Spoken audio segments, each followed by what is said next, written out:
Hello, everybody. Today I'm going to be doing a reading of Psychosis by Dymerski. Probably pronounced that wrong. I'm not sure why I'm writing this down on paper and not my computer. I guess I've just noticed some odd things. It's not that I don't trust the computer, I just need to organize my thoughts.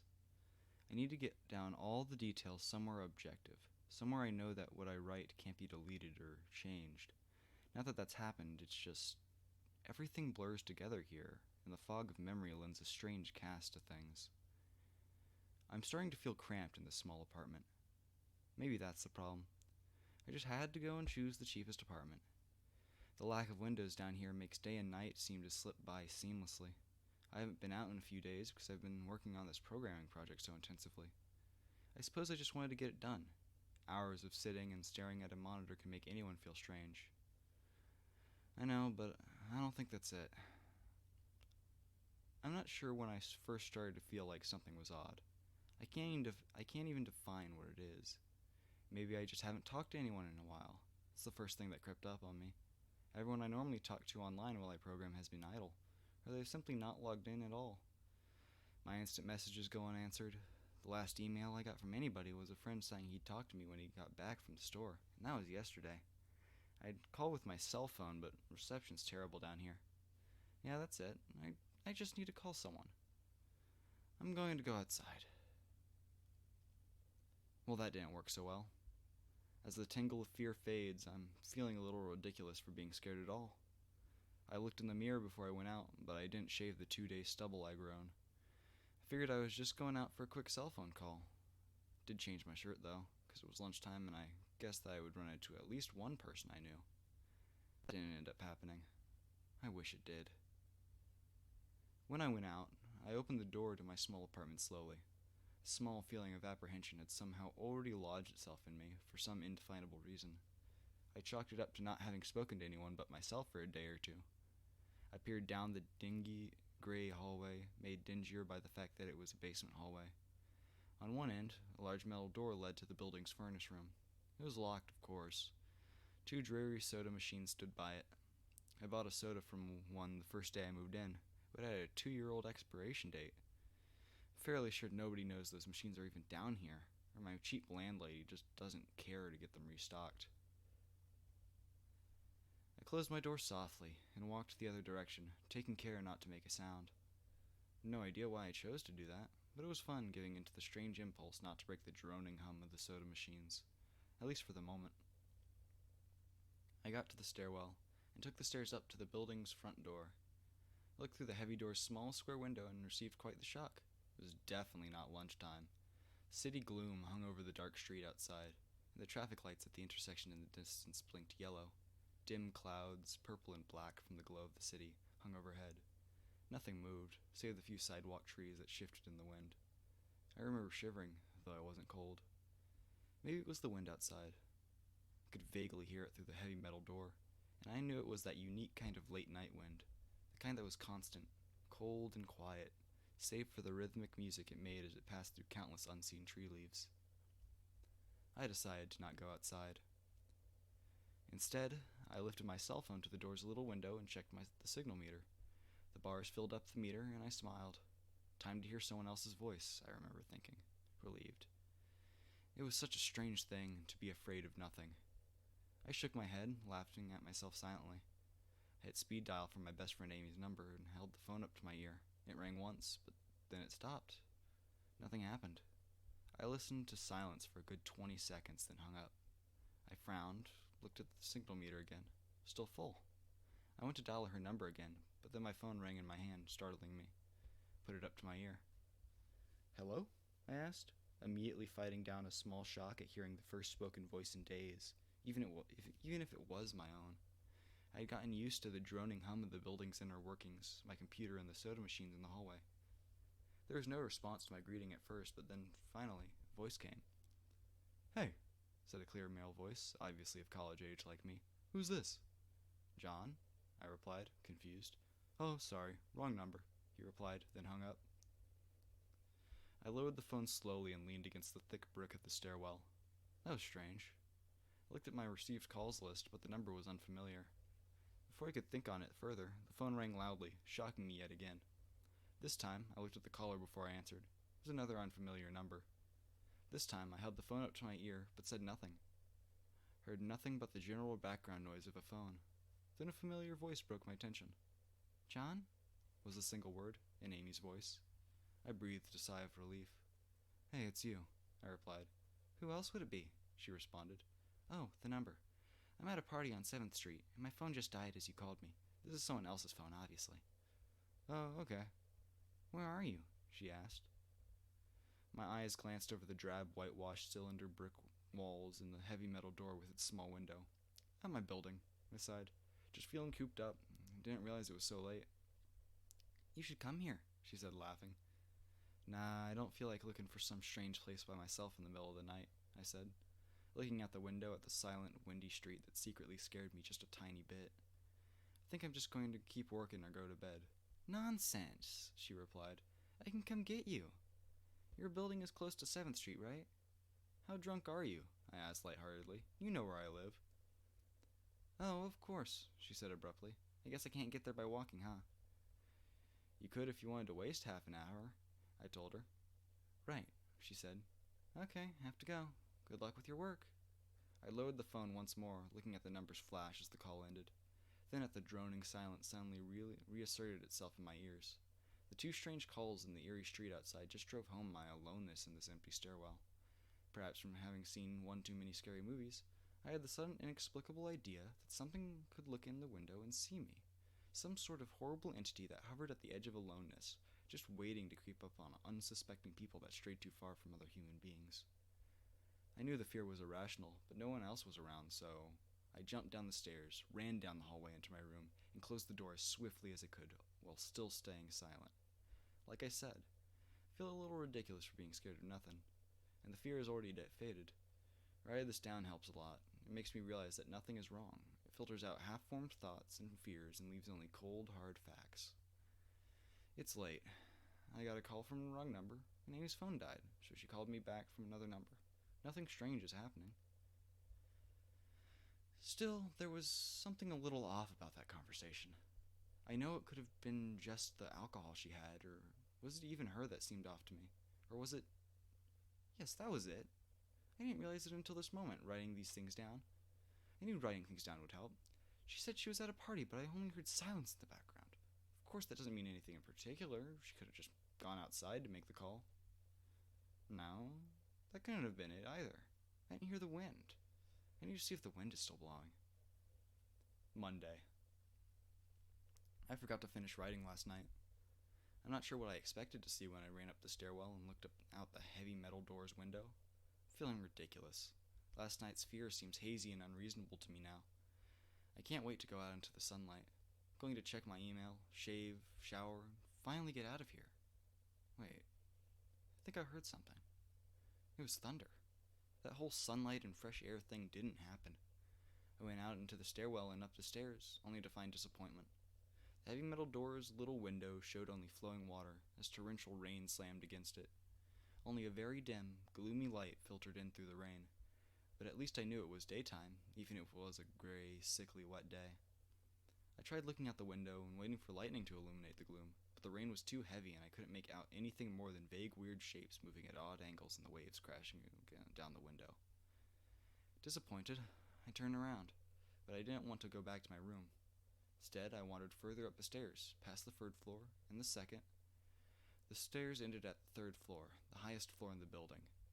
I looked through the glass that ran up the outer wall of the stairwell, but it was that warped, thick kind that scatters the light, not that there was much to see through the rain to begin with. I opened the stairwell door and wandered down the hallway. The 10 or so thick wooden doors, painted blue a long time ago, were all closed. I listened as I walked, but it was the middle of the day, so I wasn't surprised that I heard nothing but the rain outside. As I stood there in the dim hallway, listening to the rain, I had the strange, fleeting impression that the doors were standing like silent granite monoliths, erected by some ancient, forgotten civilization for some unfathomable guardian purpose. Lightning flashed, and I could have sworn that, for just a moment, the old grainy blue wood looked just like rough stone. I laughed at myself for letting my imagination get the best at me, but then it occurred to me that the dim gloom and lighting must have meant there was a window somewhere in the hallway. A vague memory surfaced, and I suddenly recalled that the third floor had an alcove and an inset window halfway down the floor's hallway.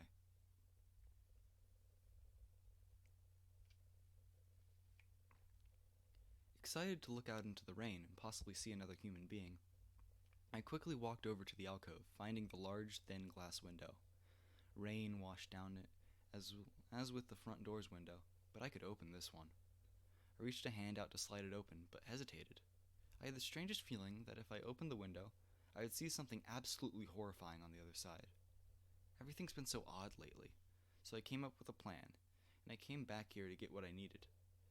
I don't seriously think anything will come of it, but I'm bored, it's raining, and I'm going stir crazy. Came back to get my webcam.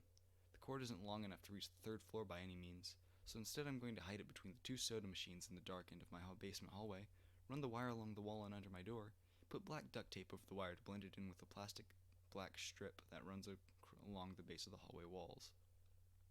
I know this is silly, but I don't have anything better to do. Well, nothing happened. I propped open the hallway to stairwell door, steeled myself, then flung the heavy front door wide open and ran like hell down the stairs to my room and slammed the door. I watched the webcam on my computer intently, seeing the hallway outside my door and most of the stairwell. I'm watching it right now, and I don't see anything interesting. I just wish the camera's position was different so I could see out the front door. Hey, someone's online.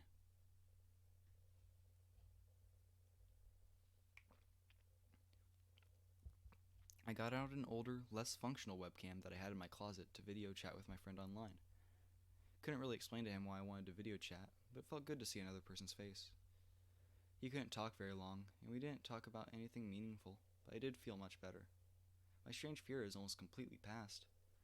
I would feel better, but there was something odd about our conversation. I know that I've said that everything has seemed odd, but still, he was very vague in his responses.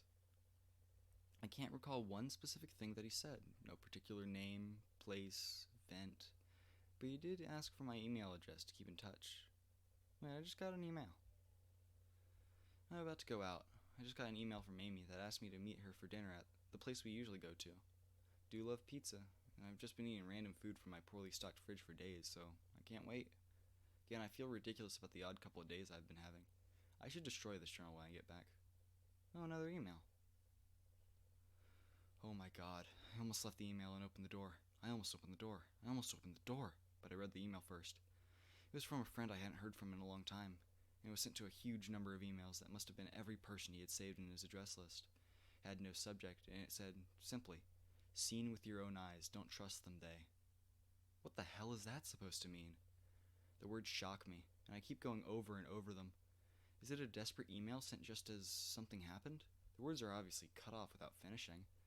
And any other day I would have dismissed this as spam from a computer virus or something, but the words, "seen with your own eyes."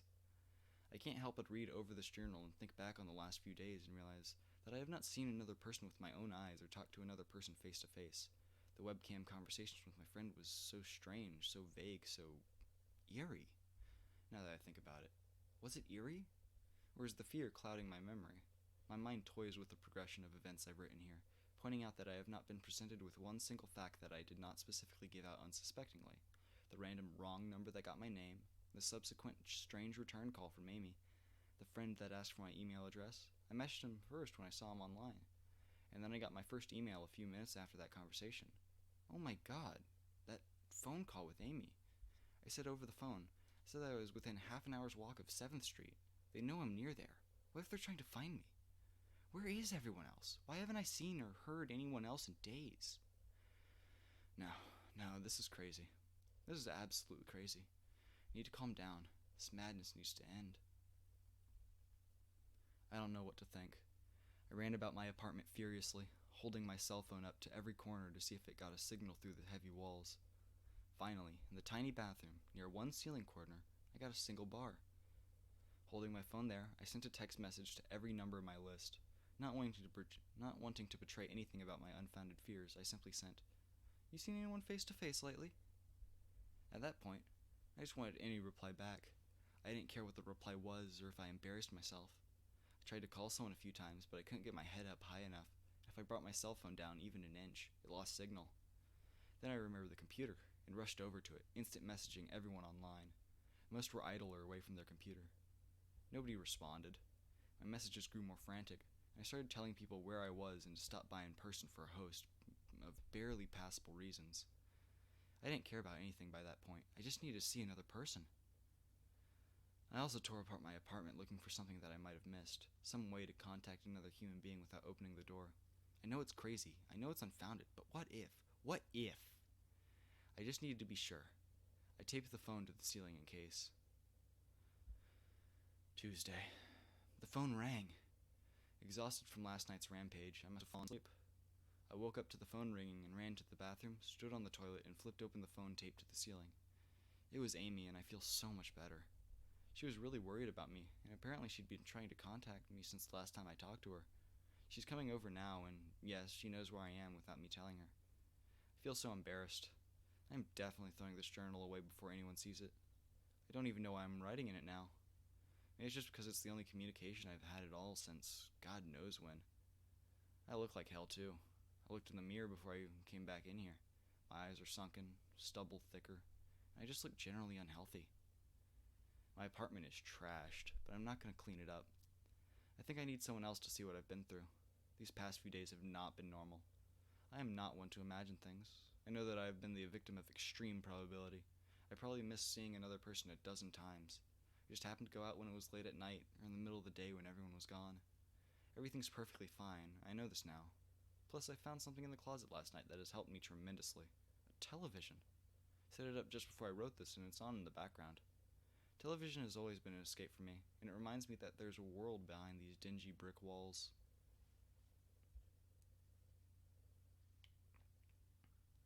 I'm glad Amy's the only one that responded to me after last night's frantic pestering of everyone I could contact. She's been my best friend for years. She doesn't know it, but I count the day that I met her among one of the few moments of true happiness in my life. I remember that warm summer day fondly. It seems a different reality from this dark, rainy, lonely place. I feel like I spent days sitting on that playground, much too old to play, just talking with her and hanging around, doing nothing at all. I still feel like I can go back to that moment sometimes, and it reminds me that this damn place is not all that there is. Finally, a knock on the door. I thought it was odd that I couldn't see her through the camera I hid between the two soda machines.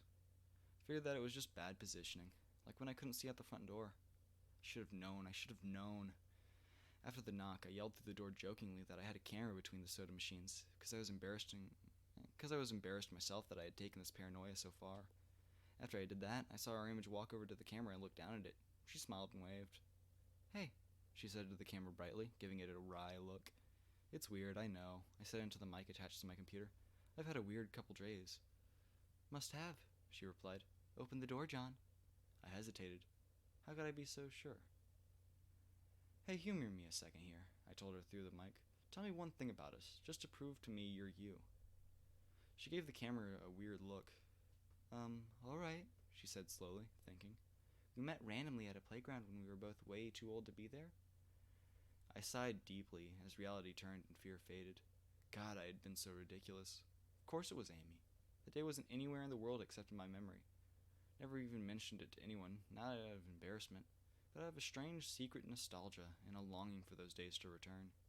If there was some unknown force at work trying to trick me, as I feared, there was no way they could know about that day. "Alright, I'll explain everything," I told her. "Be right there." I ran to my small bathroom and fixed my hair as best I could. It looked like hell, but she would understand.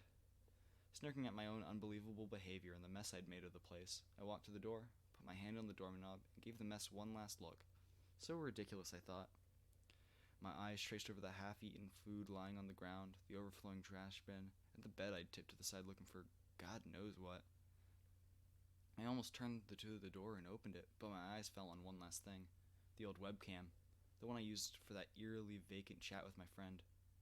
Its silent black sphere lay haphazardly tossed to the side, its lens pointed at the table where this journal lay. An overwhelming terror took me as I realized that if something could see through that camera, it would have seen what I just wrote about that day. I asked her for any one thing about us, and she chose the only thing in the world that I thought they or it could not know. But it did know. It could have been watching me the whole time. I didn't open the door. I screamed in uncontrollable terror. I stomped on the old webcam on the floor. The door shook, and the doorknob tried to turn, but I didn't hear Amy's voice through the door. Was the basement door made to keep out drafts too thick, or was Amy not outside? What could have been trying to get in, if not her? What the hell is out there? I saw her on my computer through the camera outside. I heard her on the speakers through the camera outside. But was it real? How can I know? She's gone now. I screamed and shouted for help. I piled up everything in my apartment against the front door. Friday. At least I think that it's Friday. Broke everything electronic. I smashed my computer to pieces. Every single thing on there could have been accessed by network access, or worse, altered. I'm a programmer, I know. Every little piece of information I gave out since this started. My name, my email, my location. None of it came back from outside until I gave it out. I've been going over and over what I wrote. I've been pacing back and forth, alternating between stark terror and overpowering disbelief. Sometimes I'm absolutely certain some phantom entity is dead set on the simple goal of getting me to go outside. Back to the beginning, with the phone call from Amy. She was effectively asking me to open the door and go outside. I keep running through it in my head. One point of view says I've acted like a madman, and all of this is the extreme convergence of probability, never going outside at the right times by pure luck.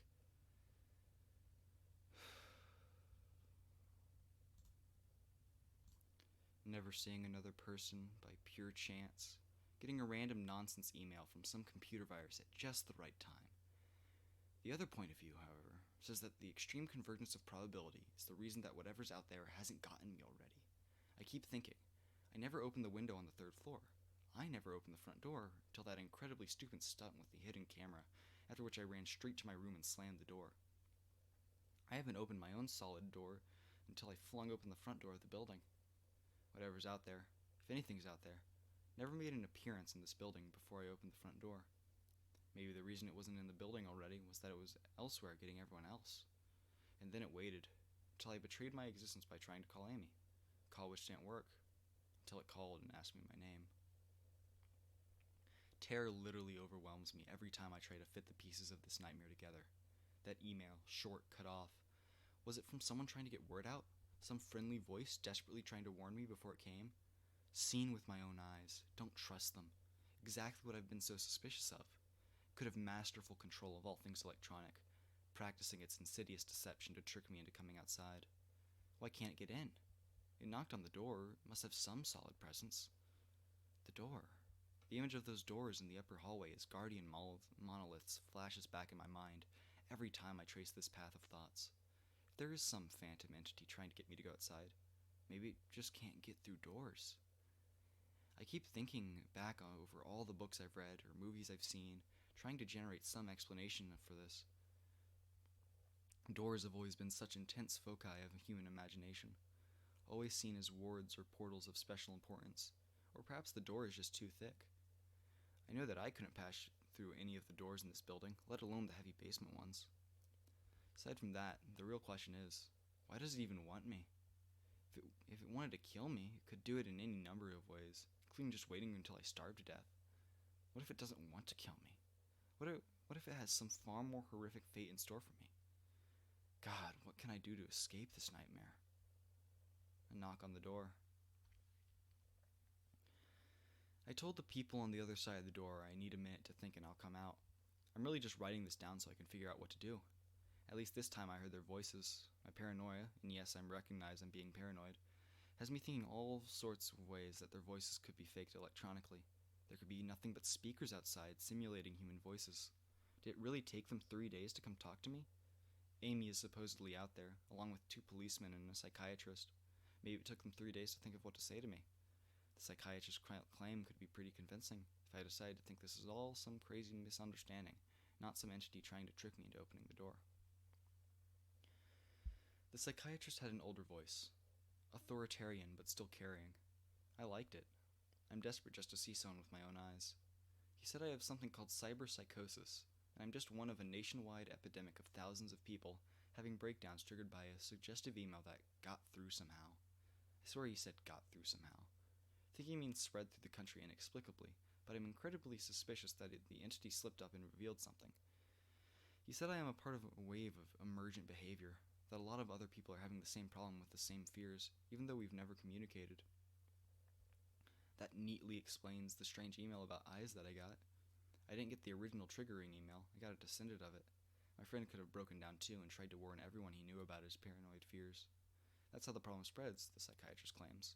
I could have spread it too with my texts and instant messages online to everyone I know. One of those people might be melting down right now, after being triggered by something I sent them, something they might interpret any way that they want, something like a text saying, "Seen anyone face to face lately?" The psychiatrist told me that he didn't want us to lose another one, that people like me are intelligent, and that's our downfall. We draw connections so well that we draw them even when they shouldn't be there. He says that it's easy to get caught up in paranoia in our fast-paced world, a constantly changing place where more and more of our interaction is simulated. I have to give him one thing. It's a great explanation. It neatly explains everything, every little detail. It perfectly explains everything, in fact. I have every reason to shake off this nightmarish fear that something, or consciousness, or being out there wants me to open the door so it can capture me for some horrible fate worse than death. It would be foolish, after hearing that explanation, to stay in here until I starved to death just to spite the entity that might have gotten everyone else. It would be foolish to think that, after hearing that explanation, I might be one of the last people left alive on an empty world, hiding in my secure basement room, spiting some unthinkable deceptive entity just by refusing to be captured. It's a perfect explanation for every single strange thing I've seen or heard, and I have every single reason in the world to let all of my fears go and open the door. That is exactly why I'm not going to. How can I be sure? How can I know what's real and what's deception? All of these damn things with their wires and their signals that originate from some unseen origin, they're not real. I can't be sure. Signals through a camera, faked video, deceptive phone calls, emails, even the television lying broken on the floor. How can I possibly know it's real? It's just signals, waves, light. The door. It's bashing on the door. It's trying to get in. What insane mechanical contrivance could it be using to simulate the sound of men attacking the heavy wood so well? At least I'll finally see it with my own eyes. There's nothing left in here for it to deceive me with. I ripped apart everything else. I can't deceive my eyes, can it? Seen with your own eyes, don't trust them, they. Wait, was that desperate message telling me to trust my eyes, or warning me about my eyes too? Oh God, what's the difference between a camera and my eyes? They both turn light into electrical signals. They're the same. I can't be deceived. I have to be sure. Date unknown. I calmly asked for paper and pen, day in and day out, till it finally gave them to me. Not that it matters. What am I gonna do? Poke my eyes out? The bandages feel like part of me now. The pain is gone. I figure this will be one of my last chances to write legibly, as, without my sight to correct mistakes, my hands will slowly forget the motions involved. This is sort of a self-indulgence, this writing. It's a relic of another time.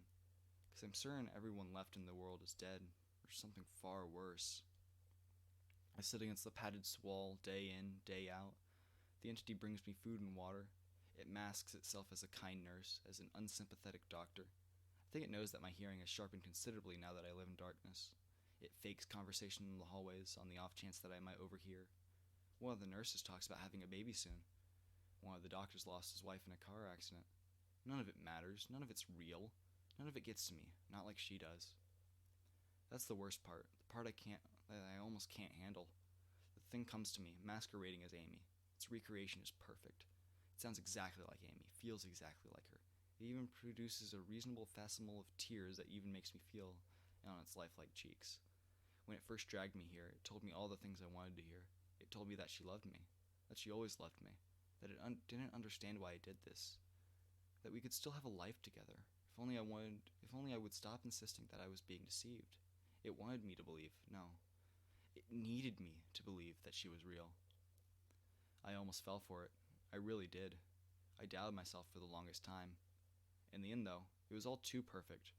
Too flawless. Too real.